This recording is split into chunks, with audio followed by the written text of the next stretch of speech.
के किसी भी देश में जाकर के बेचिए, लेकिन निर्माण यहाँ कीजिए, मैन्युफैक्चर यहाँ कीजिए।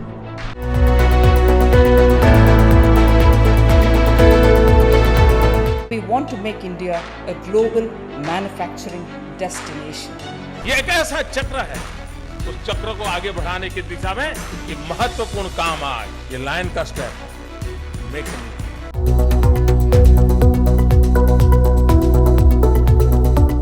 In 2024, India's Make in India initiative celebrated a decade of domestic manufacturing.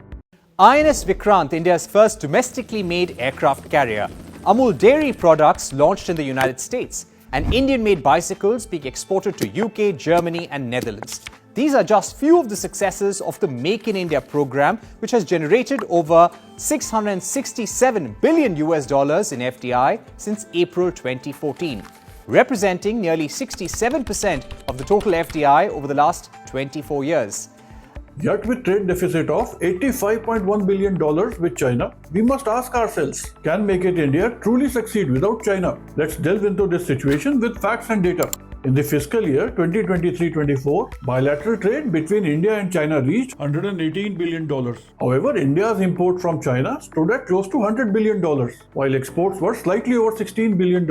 This significant imbalance highlights our dependence on Chinese goods. Now let us look at the sectors which are core of India's Make in India initiative, but highly dependent on China.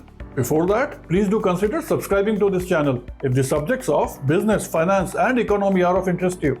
Now let us discuss key sectors that underscore this dependence. Electronics. A substantial portion of components are sourced from China. In the year 2024 itself, electronic components worth over $20 billion were imported from China by us Indians. Pharmaceuticals. India imports a significant share of APIs, which is active pharmaceutical ingredients, from China. In the year 2023-24 itself, India imported about 35% of its API requirements from China, which was worth over 377 billion rupees. Now for some essential medicines, India imports about 80 to 100% of APIs from China. For some fermentation-based APIs, India imports almost all of its APIs from China.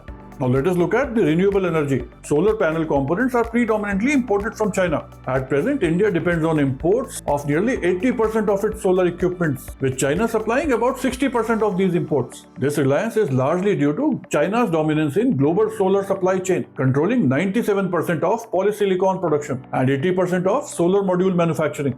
Now, steel industry is no different. Between April and October of 2024, China was India's top import source with over $65 billion in imports, a 9.8% year-on-year increase. Reducing this reliance is absolutely critical for India's strategic autonomy. Do write your views in the comments about your views on India's dependence on China and how do you suggest the course correction.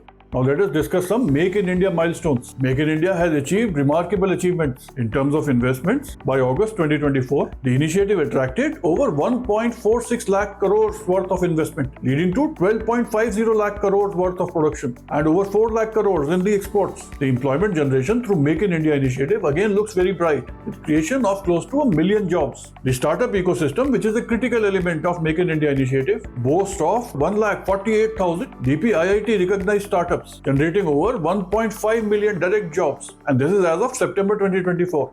These figures reflect significant progress, yet the challenges persist. China's role in India's economy is multifaceted. In terms of investments, Chinese firms have invested in Indian startups and manufacturing sectors. Notably, several Chinese companies involved in fashion e-commerce, smartphone manufacturing, and electronics are re-entering into India or expanding their footprint in Indian markets as of 2024. Now let us look at the supply chains here. Many Indian companies rely on Chinese raw materials and the components. For instance, India's import from China stood at close to $100 billion in 2023-24. Completely decoupling from China could disrupt these established networks. Then what is the way forward? To strengthen Make in India while reducing the dependence on China, some strategic steps could include diversifying trade partners, enhancing trade with nations like Taiwan, Vietnam, South Korea, Japan, and so on.